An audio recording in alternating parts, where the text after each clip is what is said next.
విశాఖలోని సింహాచలం శ్రీ వరాహ లక్ష్మీ నరసింహస్వామి దేవాలయం చందనోత్సవం ఈసారి మరింత వైభవంగా నిర్వహించేందుకు అధికారులు సన్నద్ధమవుతున్నారు. ముఖ్యంగా సాధారణ భక్తులకు పెద్దపీట వేస్తూ వేడుకలు నిర్వహించాలని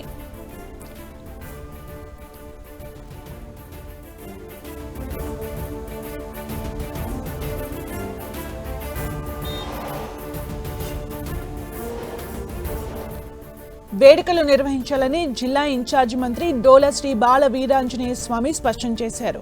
వచ్చే నెల 20న చందనోత్సవం జరుగుతుందన్నారు. ఏప్రిల్ 17 నాటికి అన్ని ఏర్పాట్లు పూర్తి చేయాలని, ముందస్తుగా క్షేత్రస్థాయిలో పర్యటనలు నిర్వహించి లోపాలు సరిదిద్దాలని మంత్రి ఆదేశించారు. భక్తులకు ఎలాంటి ఇబ్బందులు తలెత్తకుండా ప్రత్యేక చర్యలు తీసుకుంటున్నామన్నారు.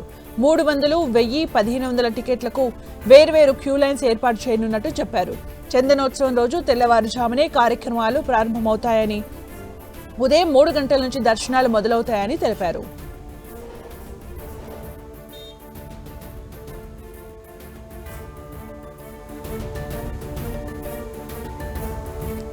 అంతరాలయ దర్శనాలు ఉండవని స్పష్టం చేసిన అధికారులు వచ్చే నెల 20వ తేదీ ఉదయం 3 గంటల నుంచి రాత్రి 7 గంటల వరకు దర్శనాలు కొనసాగుతాయని తెలిపారు. క్యూ లైన్లలో ఉన్న ప్రతి భక్తుడికి దర్శనం కల్పించేలా చర్యలు తీసుకుంటామని చెప్పారు.